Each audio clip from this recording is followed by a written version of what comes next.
လွန်ခဲ့တဲ့အနှစ်40လောက်က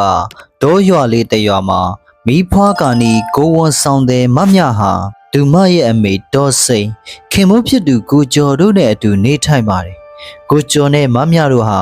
ရွာကတခြားလူတွေလိုပဲလေယာလုပ်ငန်းနဲ့အသက်မွေးကြပါတယ်။ဒီနေ့ကတခြားနေ့တွေထက်ပိုဆိုးတယ်နော်။မိုးကောင်နေတော့လေလုတ်ဖို့လည်းအဆင်မပြေဘူး။ပိုက်ထဲကကလေးကလည်းမွေးတော့မယ်။ဒီအတိုင်းဆိုတို့တွေပါစားကြမလဲကိုကျော်ရဲ့။မမြကဒီနှစ်မိုးခေါင်လွန်းတဲ့အတွက်ခင်မိုးဖြစ်သူကိုကျော်ကိုညီးထွားပြောဆိုနေပါတယ်။တိတ်ပြီးစိတ်မပူပါနဲ့ကွာ။ချောင်းထဲမြောင်းထဲမှာတော့စားလောက်ရုံငါဖမ်းလို့ရနိုင်ပါသေးတယ်။ကိုကျော်ကနှစ်တိတ်ပေးပါတယ်။အဲ့ဒီနေ့ညဖေးရောက်တော့မိုးလေဝတ္တအကြောင်းပြောပြီးမကြခင်မှာပဲမိုးတဲထန်စွာရွာသွန်းလာတဲ့အတွက်သူတို့တွေအယံဝမ်းသာသွားကြပါတယ်။တောတူတောင်တာလဲသမားပြီးကိုကျော်တယောက်မိုးရွာတာနဲ့ဖားရိုက်ဖို့ငါးရှာဖို့အခွင့်ကောင်းမဲဆိုပြီးတွေးလိုက်ပါတယ်။သူလည်းအချိန်မဆွဲတော့ပဲမိတိုင်နဲ့ဖားရိုက်ဖို့တုတ်ကိုအမြန်ပြင်ဆင်လိုက်တယ်။ကိုမြက်မြက်ပြန်လာခဲ့မယ်နော်။မိုးမရွာတာကြာပြီဆိုတော့ဖားတွေအများကြီးထွက်မှတေးကြတယ်။ပြောပြီးထွက်သွားပါတယ်။မမလည်းအမေဖြစ်သူတော်စိန်နဲ့အိမ်အောက်ထက်မှာစကားထိုင်ပြောနေကြပါ။စကားပြောနေရင်တိတ်မကြခင်မှာပဲဘေးအိမ်ကအဘဆန်ရဲ့ညီးတွားတန်ကိုကြားလိုက်ရပါတယ်။အဘဆန်ကအိယာထဲလဲနေတာနှစ်ပေါင်းများစွာကြာနေတဲ့တက်ကြီးရွယ်ကိုတယောက်ဖြစ်ပြီးပြုစုစောင့်ရှောက်မဲ့သားသမီးမြေးတွေလည်းမရှိပါဘူး။အဘဆန်ရဲ့ညီးတွားတန်ကိုကြားရတိုင်းနာကျင်ခံစားနေရမှန်းတိတာပေမဲ့တစ်ဖက်မှာလည်းကြောက်စရာကောင်းနေပါတယ်။ရွာတွေကကောလာဟာရတွေအရာအိယာထဲလဲနေတဲ့အဘဆန်ဟာနေကင်းဘက်မှာဘယ်မှမသွားနိုင်ပေမဲ့ညဘက်တွေမှာတော့ရွာထဲလမ်းလျှောက်သွားလာနေတာကိုမြင်ဘူးတယ်လို့ဆိုကြပါတယ်။ဒါကြောင့်အဘဆန်ကိုဖုတ်ဝင်နေတဲ့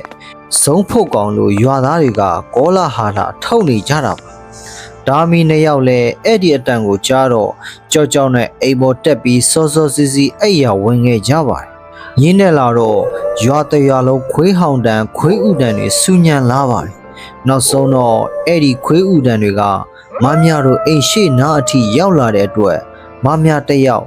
ညလေကောင်မှလန့်နိုးလာပါတော့တယ်။ခွေးတွေပါလို့ဟောင်းနေတာလဲဆိုတာတိကျင်စိတ်နဲ့မမြလည်းအိမ်ရှိပဒင်းပေါက်နာကိုတဖြည်းဖြည်းရှောက်သွားပြီးအပြင်ဘက်ကိုချောင်းကြည့်လိုက်ပါတယ်။ဒါပေမဲ့တူမြင်လိုက်ရတဲ့မြင်ကွင်းကြောင့်အံ့ဩမင်တက်သွားပါတယ်။အယိုးပေါ်အရေးတင်ပိန်ချုံနေပြီးမျက်ကွင်းတွေညိုမဲနေတဲ့အပဆန်ဟာလမ်းလျှောက်နေတဲ့အလောင်းကောင်ကြီးတစ်ခုလိုဖြစ်နေပါတယ်။အဘဆန်ဟာမိုးရီထဲမှာရက်ရင်မမြချောင်းကြည့်နေမှန်းတိနေတဲ့အလားမမြတို့အိမ်ပဒင်းပေါက်စီကိုစိုက်ကြည့်နေပါတယ်။ကြောင်လန့်တကြားနဲ့မမြလေးပဒင်းပေါက်ကိုအမြန်ပိတ်ပြီးအိယာထဲပြန်ဝင်အိတ်လိုက်ပါတော့တယ်။နောက်နေ့မနေ့ရောက်တော့မမြကတူမြင်ခဲ့ရတာတွေကိုကိုကျော်နဲ့အမေဖြစ်သူတော်စိန်ကိုပြန်ပြောပြပါတယ်။ဘာမှမဟုတ်ပါဘူးအေးအဘဆန်ကအတက်ကြီးပြီဆိုတော့တတိမကောင်းပဲဒီနားတစ်ဝိုက်ရှောက်သွားနေတာနေမှာပါဒေါ်စိန်ကသမီးဖြစ်သူကိုဝန်တဲ့စိတ်ဖိစီးမှုမဖြစ်အောင်နှစ်တိတ်ပေးလိုက်ပါတပတ်လောက်ကြာတဲ့အခါမှာတော့မမြဟာသမီးမိန်းကလေးတစ်ယောက်မွေးဖွားခဲ့ပါတယ်ကိုကျော်ကတော့စနီးနဲ့ကလေးကိုအချိန်ပြည့်မပြုစုပေးနိုင်လို့အယမ်းကိုစိတ်ပူနေပါတယ်မိုးနောင်ပိုင်းကာလဖြစ်တဲ့အတွက်ကိုကျော်ဟာမိုးမကုံခင်လဲအလုတ်တွေကိုအမြန်ပြီးစီးအောင်လုပ်ရမှာဖြစ်လို့လဲထဲမှာပဲအိပ်ပြီးမနေ့ပိုင်းမှာအိမ်ကိုခဏပြန်လာနိုင်ပါတယ်ရှေးခေတ်အစဉ်အလာအရအမျိုးသမီးကလေးမွေးပြီးရင်9ရက်ကနေ9ရက်အထိမီးနေထိုင်ရပါတယ်ဒါကြောင့်ကိုကျော်နဲ့တော်စိန်တို့ဟာမမြမီးနေထိုင်ဖို့အတွက်အိမ်အောက်ထပ်ကွပ်ပစ်ပေးမှမီးဖို့ပေးထားပြီးရေချိုးဖို့အတွက်တိုင်းရင်းဆေးမြစ်တွေထည့်ပြုတ်ထားတဲ့ရေနွေးအိုးကိုပြင်ဆင်ပေးခဲ့ပါတယ်လိုအပ်တာတွေအားလုံးပြင်ဆင်ပြီးတဲ့အခါမှာတော့ကိုကျော်ကထုံးစံတိုင်းလေတဲကိုတွားအိပ်ဖို့ပြင်ပါတယ်ကိုတွားတော့မယ်နော်ဒီညငါးမြကြိတ်လေးတွေတွားထောင်မယ်ငါးမြများရရင်မနေ့ပြန်ဟင်းလို့စားလို့ရတာပေါ့နှုတ်ဆက်ပြီးနေ့တိုင်းလိုလေကွင်းစီကိုထွက်သွားပါတော့တယ်ဆေးရည်အိုဆူလာတဲ့အခါမမြဟာရေနွေးအိုးကိုယူပြီးရေချိုးဖို့အနေတော်ဖြစ်အောင်ရေအေးနဲ့ရောဆက်လိုက်ပါတယ်ရေချိုးပြီးတာနဲ့မိခင်လောင်းတွေရဲ့တွင်းညီနှံ့ကိုရပြီးဖုတ်ကောင်တွေတရေတွေရောက်မလာနိုင်အောင်ရှေးထုံးစံအတိုင်းရေချိုးတဲ့နေရာမှာစူးကြုံခတ်တွေနဲ့ကာယံထားလိုက်ပါမမြနဲ့ မွေးကင်းစသမီးလေးဟာညင်းနဲ့တဲ့အထိမီးနေထိုင်ကြပါတယ်အချိန်နဲ့နဲ့လင့်လာတော့နင်းတွေကျလာပြီးကလေးငယ်ဖျားနေမှစိုးတဲ့အတွက်တော်စိန်ကမြင်းလေးကိုအိမ်ပေါ်ခေါ်သွားပြီးတိတ်ပါတော့တယ်မမကတော့အိမ်အောင်ထက်မှာတယောက်တည်းမီးနေထိုင်ရစ်ခဲ့ပါတယ်၆ချစရာကောင်းပြီးအေးဆက်နေတဲ့ညတညမှာတယောက်တည်းမီးနေထိုင်ရတဲ့မမဟာကွပ်ပစ်ပေါ်မှာအနေရခက်စွာနဲ့တရေနိုးတရေအိတ်ဖြစ်နေပါတယ်တိတ်မကြခင်မှာပဲအပဇံအိမ်ဘက်ကနေဆိုးရွားလာတဲ့ညီးသွားတန်ကြီးပေါ်ထွက်လာပါအဲ့ဒီအတန်ကိုကြားတော့မမတယောက်ကြောက်လန့်ပြီးကြောချမ်းသွားပါတယ်ဒီညဘာအတန်မှထပ်မကြရအောင်မျက်စိမိတ်ပြီးအတင်းအိပ်ပစ်လိုက်ပါတယ်ညလေကောင်ရောက်တော့မမဟာအကြောင်းရင်းမသိပဲအပြင်းအထန်ပိတ်နာလာလို့လက်နိုးလာပါတယ်။ဦးတွေအသေးတွေပြတ်ထွက်တော့မတန်နာကျင်လွန်းလို့ကွပစ်ပေါ်မှာလူးလိမ့်နေရပြီးအိမ်ပေါ်ကအမေဖြစ်သူတော်စင်ကိုတော့လမ်းမခေါ်နိုင်အောင်ဖြစ်နေပါတနာရီလောက်ကြာတဲ့အထိဒီနာကျင်မှုကတက်တာမသွားပါဘူး။အားပြက်ပြီးလဲကျနေတဲ့အချိန်မှာပဲခြေတံတန်နီးကပ်လာတာကိုကြားလိုက်ရပါတယ်။တေချာကြည့်လိုက်တော့အဲ့ဒီလူကအပဆန်ဖြစ်နေပါတယ်အဘဆန်ကဒုစီတက်တက်ရှောက်လာတာကိုမြင်တော့ဒါဟာဖုတ်ကောင်အဘဆန်ရဲ့လက်ချက်ပဲလို့မမတွေးလိုက်မိပါတယ်နောက်ဆုံးကြံတဲ့အားလေးနဲ့မမကအဘဆန်ကိုတောင်းပန်ပါတယ်ကျမကိုဘာမှမလုပ်ပါနဲ့အဘဆန်ရဲ့အဘဆန်ကမမရဲ့စကားကိုဂယုမဆိုင်ပဲတူမစီကိုဆက်လျှောက်လာခဲ့ပါတယ်တူလက်ထဲမှာလည်းခွက်တစ်ခုပါလာပါတယ်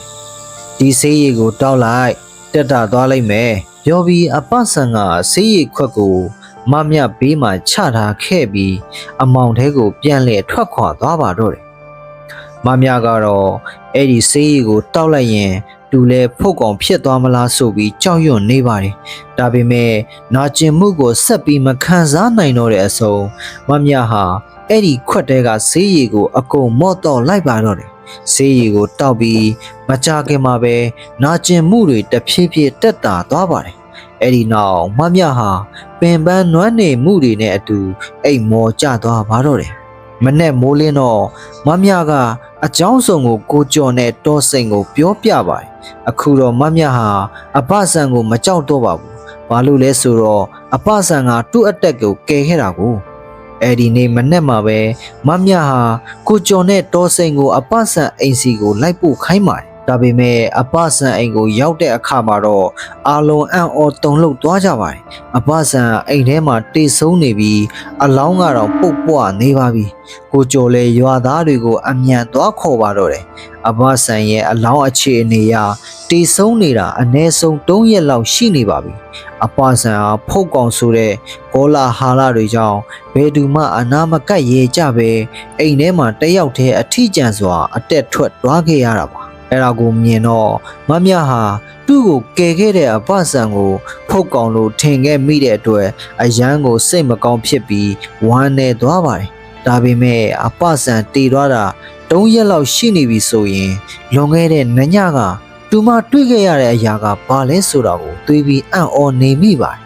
မမကမနေ့ညကအပဆန်ပေးခဲ့တဲ့ဈေးခွက်ကိုအိမ်ပြန်ပြီးအမြန်ရှာကြည့်ပေမဲ့မတွေ့ရတော့ပါဘူးဒါကြောင့်သူမြင်ခဲ့ရတာဟာအပဆန်ရဲ့ဝိညာဉ်ဖြစ်ကြောင်းတေချာသွားပါတယ်အခုချိန်မှာမမရဲ့ရင်ထဲမှာ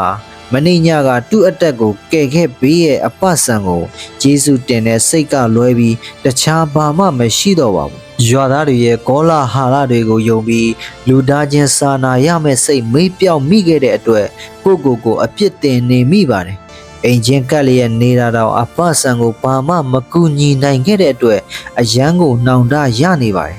အပဆန်ရဲ့နာရီကိုတော့ရွာအစွန်းကတောရကျောင်းလေးမှာပဲအချင်းချုပ်ကျင်းပခဲ့ကြပါတယ်ရွာတကြီးနဲ့ရွာသားအချို့ကကုသိုလ်ပြုအမျှပေးဝေခဲ့ကြပေမဲ့တချို့ရွာသားတွေကတော့အပဆန်ကိုဖုတ်ကောင်လို့ဆွဆွဲနေကြတော့မှာပဲဒါပေမဲ့ကိုကျော်နဲ့မမတို့မိသားစုကတော့အပဆန်ဟာလူကောင်းတစ်ယောက်ဖြစ်ကြောင်းအကျွင်းမဲ့ယုံကြည်သွားကြပါပြီအပဆန်ကိုဖုတ်ကောင်လို့ဆွဆွဲနေကြတဲ့အချိန်တွေတလျှောက်လုံးသူဟာဘယ်သူ့ကိုမှတုတ်ခမပြီးခဲ့ပါဘူးသူတေဆုံးသွားတဲ့အချိန်ထိတောင်မှခိုင်လုံတဲ့တက်တရထောက်ထားမရှိပဲဖုတ်ကောင်လို့ဆွဆွဲခံနေရသေးပါကဲဒီမှာပဲမိနေတဲ့နဲ့ဖုတ်ကောင်ကြီးအပဆန်ဆိုတဲ့ဆက်လန်လေးပြီးဆုံးသွားပါပြီခင်ဗျာ ဒီဗီဒီယိုကိုကြိုက်နေတဲ့တဲ့ဆိုရင် like and subscribe လေးနှိပ်ပေးဖို့မမေ့ကြပါနဲ့ခင်ဗျာ Facebook နဲ့ YouTube ကနေဗီဒီယိုတစ်တွေလက်မလွတ်ရအောင်စောင့်ကြည့်အားပေးကြပါအောင်ခင်ဗျာကြည့်ရှုအားပေးခဲ့ကြတဲ့ကျွန်တော်ရဲ့မိတ်ဆွေတယောက်ချင်းစီတိုင်းကိုကျေးဇူးအထူးပဲတင်ရှိပါတယ်ခင်ဗျာ